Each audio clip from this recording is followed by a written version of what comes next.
Please repeat. A bird flew in the house. Your small town is under attack by an unknown group of terrorists, and they're dressed like first responders. They are impersonating the police, fire department, and EMS. They're going door to door and they're gaining admittance into the houses based on this ruse. They're stopping traffic, they're creating roadblocks, they're pulling people from their vehicles, and they're arresting them and taking them to unknown locations. You're at home and you catch wind of this via social media. What do you do? This is something that folks do have to deal with overseas. Like say you're, pick a country in Africa, they may not be sanctioned roadblocks. A local militia may set something up. Like this isn't an unheard of scenario where the folks running the roadblocks try to present kind of an air of legitimacy. In the U.S., there are so many parallel roads, it's almost impossible to shut down traffic in its entirety. Yeah, the it road would take, system's great it would take everywhere, an army to really shut down traffic. So the effectiveness of an illegal roadblock would be minimal. Okay. And I bet you'd only catch the first few folks before word would get out. So I don't know that there's a lot of tactical value out of a hostile force trying to run an illegal checkpoint scenario. Sure. Like, what did they win? What did they get out of it? Now, they could be using it, again, this is all hypothetical. They could be using it to isolate a target, right? Not necessarily to stop traffic or to interfere with traffic. to block flow going to a certain location. Right, because you to a certain can't. thing. Like, Yeah. it wouldn't work. Uh-huh. So even if you set it up on 515, I mean, folks are A just major gonna highway. They're just going to take back roads. Right. So at most, you're going to catch a few folks off guard, and then what do you do? Then where do you take them? How do you get from point A to point B?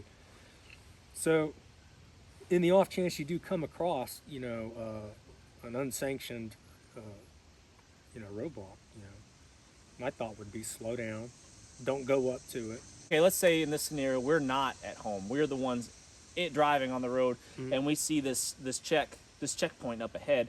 It looks legit, right? Official vehicles, whatever. People are dressed in uniform, whatever. No, I get it. Yeah. Yeah, so remember, you still have your understanding of your legal rights.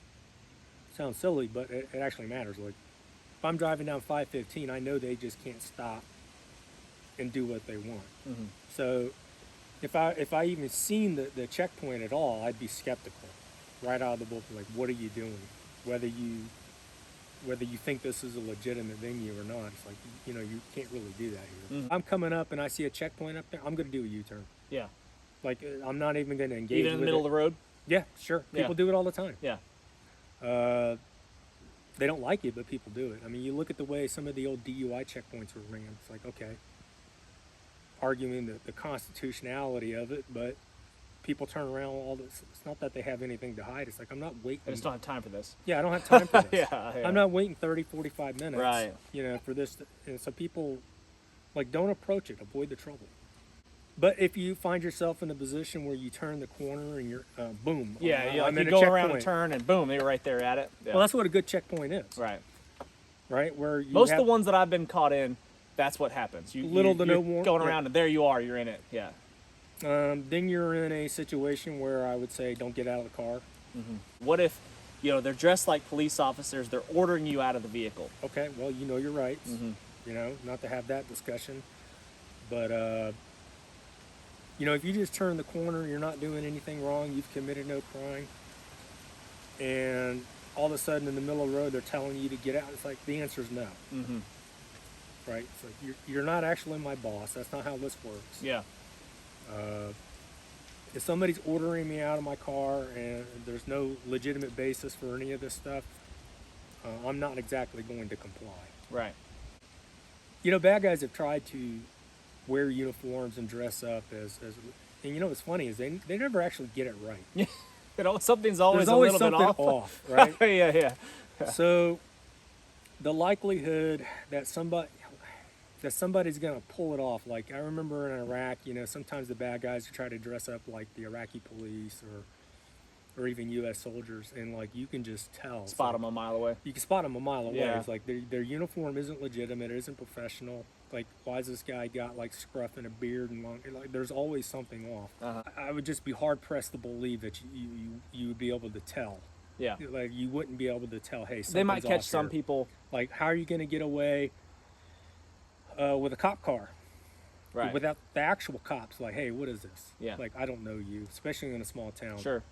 Maybe in a bigger city, maybe you could pull it off, but even then, it would be temporary, and there'd still be enough peripheral traffic circulation. It would have very limited tactical effect. Okay. So again, I would see a checkpoint of along those lines as something where they're attempting to isolate a target. Right. Like a blocking position while they're doing something else somewhere else. Like, the intent isn't for the traffic checkpoint to do anything other than isolate a target. Right. Does that make sense? Yeah, absolutely. Yeah, I mean that makes total sense why you would stop traffic going in a certain direction. You're doing something here and you don't want traffic flowing into that area. Like a cordon force. Yeah, I mean that makes sense. The idea that you're going to set up a checkpoint, especially in the rural areas, that's going to have any significant tactical effect without large-scale military operations is pretty much not going to happen. Right. I would say in a situation like that, if that was to ever happen, you trust your instincts. Pay attention to what you're doing. Don't have your mind in the clouds when you're driving. You shouldn't have your mind floating around anyway. You should be aware of what's going on, scanning the road ahead. If you should see something that looks questionable, turn around. Yeah. Turn around and go the other way. If they pursue you after the fact, it's probably a little bit more legit. For some reason, they're probably looking for some individual. But in this situation, they're not going to pursue you. They're dealing with other people. Yeah. Right. Turn around and go the other direction. Like it's going to have very limited tactical value for them. And that limited value may be worth their time if it's to accomplish an ancillary mission. Like, you're not the mission at that point. You're just in the way of their mission. Got it. You know, it's not like Invasion USA with Chuck Norris where, you know, they're going to get away with it to some extent. I mean, again, the local police everybody knows each other. The idea that an off-duty deputy or an off-duty cop driving through isn't gonna bust them out first. And again, it's not actually going to stop traffic. If I was 5 cars back and I saw the first 3 cars get rolled up, I'm gonna get on the phone. Like, it's gonna be very difficult for somebody to realistically do something like this and it not get busted within the first few minutes. Right. Of them pulling people out. Right. Like, word's going to get out People are going to be questioning what's going on really fast. Let's switch gears and let's go back to the role that we were originally in and we're at home. You've heard through social media somehow, somebody texted you, whatever, it doesn't matter. You've figured out that they're going door to door and they're entering people's homes and they're doing whatever they please. They're killing people, taking them hostage, whatever. This stuff is happening in your town, and they're dressed as police, they're dressed as EMS, whatever, and that's how they were initially getting into homes. I think what you said earlier is that eventually word's going to get out, and people are just going to lock the doors and not let anybody in. That's probably what's going to happen as soon as word gets out. But in the early stages of this, what do you do? You might, and I mean might, get away with this in a city, but out in the rural areas, like here, they're not going to get away with that. I think outside the United States, maybe in England or Canada or any of the other Western nations that don't have kind of the same cultural norms that they have in the United States, you might get away with it for a little bit. Like, England is constantly, violating the threshold of people's homes. Like, we know that. But in the United States, I think most people, know you're not coming in. Yeah. Like, you might get away with it for a little bit. I think some people... But it won't be a successful operation. Yeah, I think people like us are a lot less tolerant of stuff like that, and we would just say no. Well, think about it. If you live in a subdivision and there's 100 houses, only one house has to say piss off. Yeah. And cause trouble, and then it's going to be pretty audible for the rest of the neighborhood that, hey, this isn't legit. Again, it's another one of those scenarios that would require a significant amount of coordinated military force to pull off successfully. You might be successful with the ruse for a couple houses, but if I was a commander of a paramilitary force and I was told to go door to door in the United States, I would have, how many folks would I have to use to do that? Let's say I had 100 fighters willing Sure. to play the role. The hillbillies around here are going to dwindle my combat force down to at least 50%. Just in random shootings. It's going to be tough. It's going to be tough. Because you know, is it better than anybody, going into a home is a very dangerous situation for the person entering the home. Yeah. So Yeah. typically, you know, when we, you know, there's the old 3-to-1 ratio. If you're on assault and they're on defense, you got to have 3 to their 1. 3 people coming into the 3 home assaulters to one to one person. defender is, Right. is typically, you know, more or less by doctrine is what you want. Yeah. So you might be able to use the ruse to get away with a little bit of that, reduce some of those things. But again, if you had 100 fighters, 200 fighters, Mm-hmm. even in a county like ours, it's just fairly sparse. If the local population decides to fight back, it starts attriting your force 10 people, 15 people, 20 people, like that. That's a significant loss. Yeah. Now you might be able to get away with some shock and awe, some terror. In fact, that's pretty effective, but it only goes so far. At some point, it is possible to kind of overplay your hand and lead people, instead of them believing that it's easier to give up, you might push them in a position where they realize, hey, I'm going to die anyway. I'm taking a few of you Might as well bastards fight with back. me, right? I think a lot of people would trust that it's the authorities, and they would just say it's the police. I'm just going to let them in because they're saying they're the police, and I'm going to let them in, and they're going to do whatever they will before I even get a chance to call somebody or say, is this real? Like, what's going on? Yeah, Even I if think I think suspect more it. than I'm comfortable with would do that. Yeah, I think a lot of people would just say, oh, it's whatever. They're trying to get in because they want to help me, and there's something going on, and they need to get in here to help.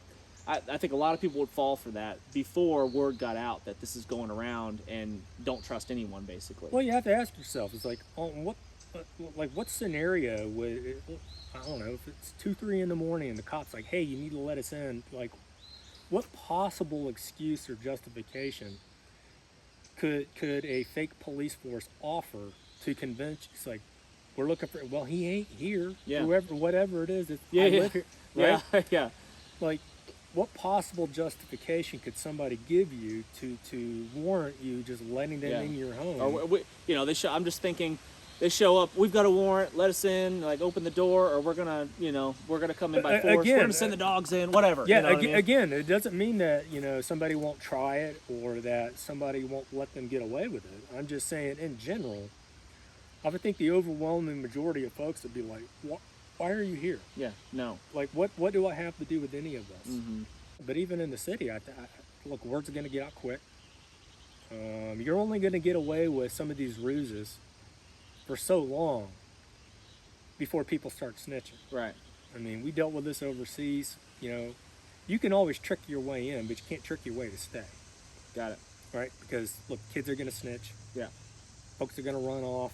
There's going to be an inherent distrust of authority that's going to probably warn who needs to be warned before you even really get, you know, a foothold in the place. Time out. Yep. My wife has injured her knee, and she's inside right now, and we're communicating. I read you loud and clear. There's a bird that's in the house. Please repeat. A bird flew in the house. Okay. Is this something I need to address right now, or can it wait? Not really, but I need some water. I'm really busy. Roger that. On my way. Time out. No problem. That's fun. So the cat's on the ground. The bird, with a big vaulted ceiling, you know, so the bird's way up high, trying to get out one of the big windows, and the cat's sitting down there going, just waiting. Just salivating. Yeah, Chrissy's like, save the bird from the cat. And I'm like, let nature do its thing. It'll solve our problems for us. Door to door. How realistic of a scenario do you think this is? Is this something that a terrorist organization might attempt, or would this not even be worth their efforts? I mean, obviously it would terrify people, and a lot of people could get harmed in this situation, and it would do its job as far as, terrifying the American people. But is this something that they would do, or would they spend their time more wisely on bigger targets, something more effective? Well, again, I think it matters like where you're at. The U.S. has a different culture than the other Western nations. By and large, the Second Amendment is understood. People know they have rights. If you look at what they did in like Israel or in a lot of the other attacks that have happened over the years, they typically look for bulk targets of opportunity, and you're not going to get that spread out in rural areas. It'd be cities, urban areas, Well, suburban, or gatherings and stuff like Yeah. that, where people are in general most vulnerable. Do you think these individuals, like for example the terrorists that attacked in Israel, do you think those people are relatively fearless because they don't care that they're going to die? Like if they would come into if they were to attempt that in rural America, it probably wouldn't go well. At least at first, they might pull the wool over some people's heads at the beginning, but after a little while, once people caught wind of it, everyone is armed. Everyone is armed. Everyone is. I mean, even Israel is lightening up on their gun restrictions in response to this, and I think the obviousness of this, like the Second Amendment and an armed citizenry, is a massive deterrent to any enemy force. Every country's got a different geopolitical environment. You look at our southern border right now, like, let's face it, we have no idea who's in this country, to the tunes of thousands. There's only 50 states. Your census report is not valid. It really doesn't matter what the census Yeah. says.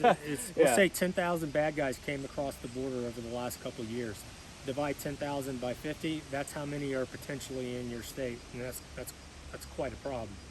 I think there's more than that, but remember, the U.S. is the last bastion of basically, as far as I'm concerned, the Western tradition at large. I mean, if the U.S. goes, it all goes. So you might get away with some other operations in other countries, but the U.S. would have to be. Remember the golden rule: don't wound what you can't kill. If they made the mistake and removed their fig leaf and attacked the U.S. prematurely, it potentially could spell doom for their enterprise. If I were the bad guys, what I would hope that I could create the circumstances where the U.S. military in bulk, in mass, is overseas, not in the continental United States. Yeah. Because distracted by something else. Well, they're not only distracted by something else, they're going to be poorly managed. The senior leadership in the United States is at best weak, and I'm being generous. They've admitted, or at least stated, and we don't know how much of this is true, but let's take them at their word. We're out of fuel, we're out of ammo, we've given it all away, we're out of money. Now we're going to send the military forces en masse overseas. If I wanted to create the most amount of psychological impact, I would wait until the military forces are forward deployed and then attack the homeland. That's going to shatter the morale of the military that's been isolated and effectively thrown away to overseas. They're going to be worried about what's happening. They're going to be worried about you're going to get a double whammy. And they're not going to care at all about what's going on overseas. And they're not going to be home to do anything about it. Yeah. And we're going to be relying on mostly,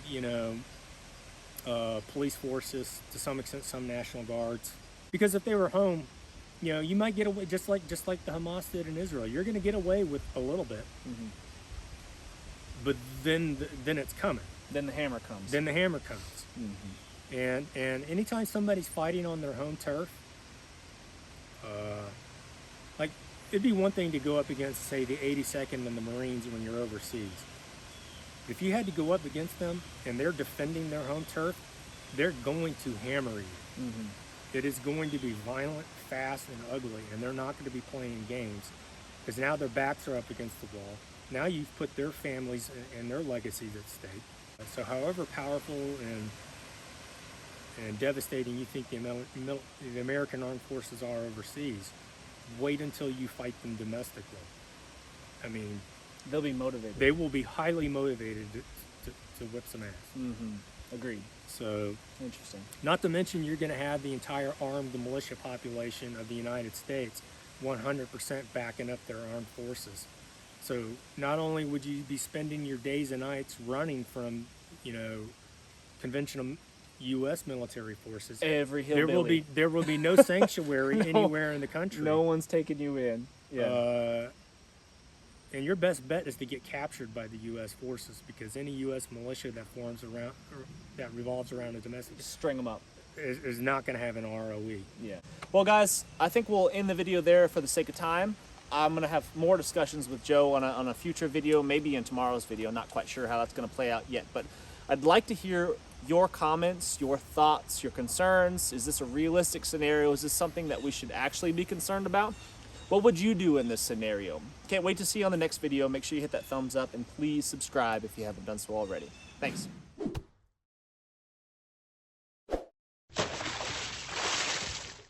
I'm Jason Salyer with Survival Dispatch, and when disaster strikes, will you be ready? Power outages, natural disasters, economic collapse, threats can come in a lot of different forms. As a Survival Dispatch insider, you'll be able to gain the knowledge, the skills, and equipment necessary to protect your family when it really, really matters.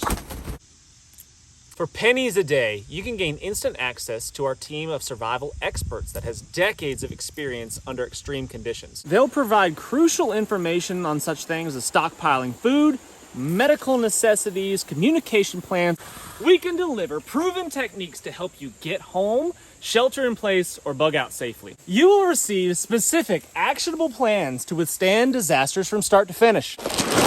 Don't leave your family's safety to chance. As a Survival Dispatch insider, you can face the worst with confidence. We make disaster preparedness simple and affordable. Join our community of survivors today. Visit survivaldispatch.com to get started.